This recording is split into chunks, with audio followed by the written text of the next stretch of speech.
one's oneness with God. That's the stage. And I thought, wonderful, that's the last stage. But it isn't, you know. I thought it was. I thought when I could say, you know, I and my Father are one, there is no separation.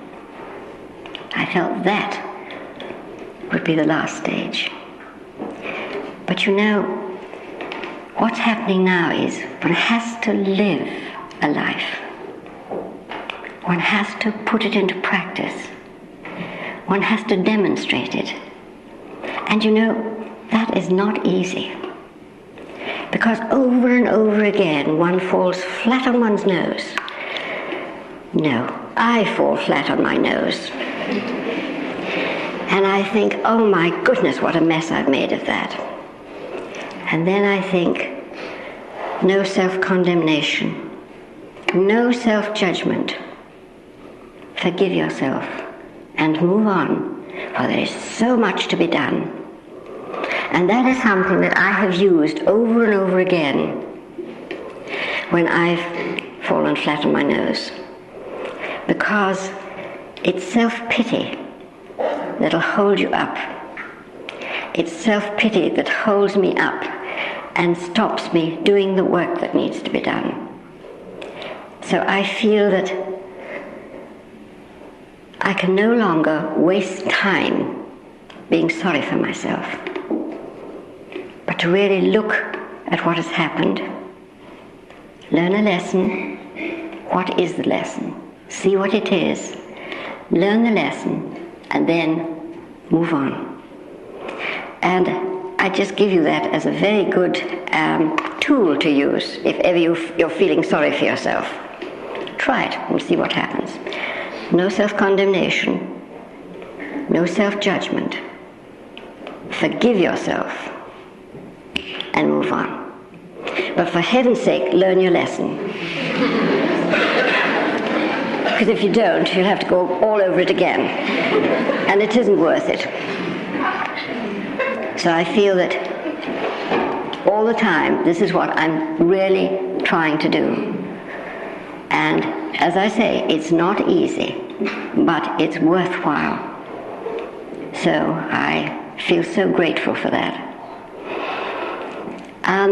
I've been going through quite a lot of big changes, really, in my life.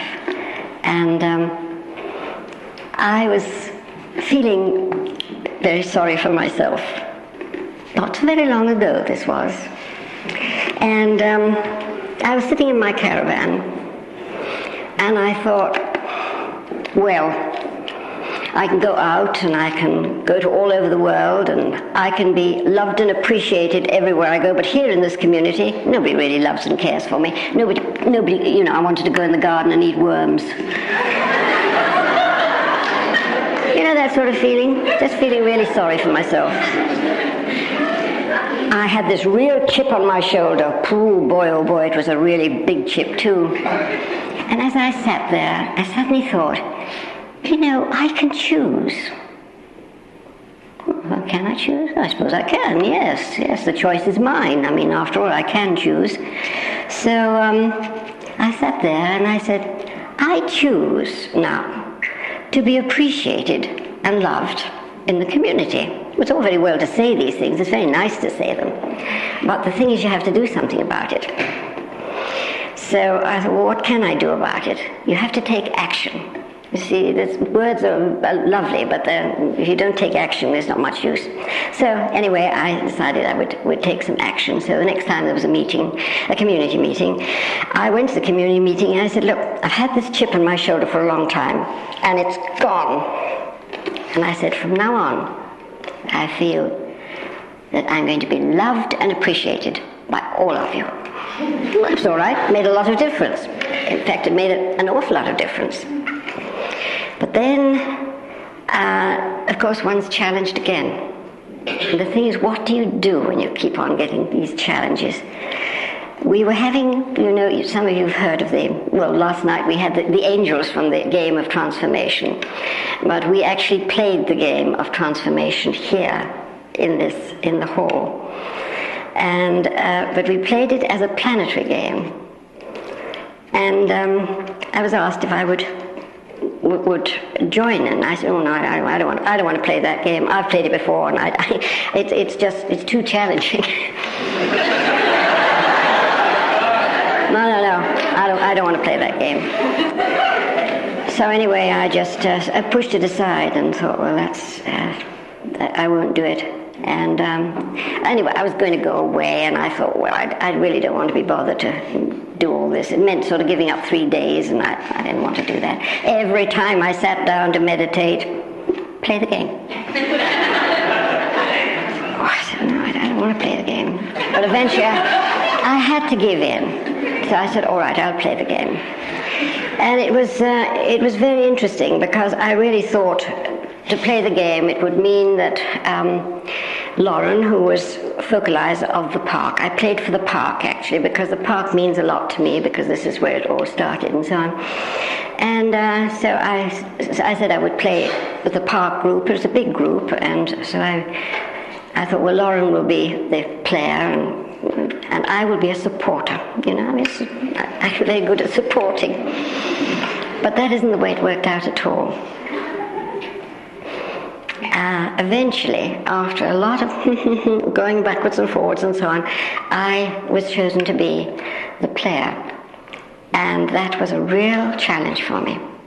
But you know, the wonderful thing is, when you have met these challenges and you've gone through them, you never look back. You just go on from strength to strength. And I feel that is really what has happened. Because I feel so different towards the community, my family. And I feel it such a love and support from them. And you see, I had to do the changing first. And when I changed, then others change. But it's so easy to sort of point your finger at somebody, why hasn't so-and-so changed? I mean, I feel at the moment, why doesn't Peter change? Instead of saying, okay, I'll do the change. And that's what I want to do. And I feel that is really and truly what this time, this gift of spirit has meant to me, to really want to change. I'm warning you, all of you, that if you ever invoke change, you have to take the consequences. You really do. And the consequences aren't always comfortable. But if you can really do it with God's help and God's grace, what a difference it makes. It really changes your life completely.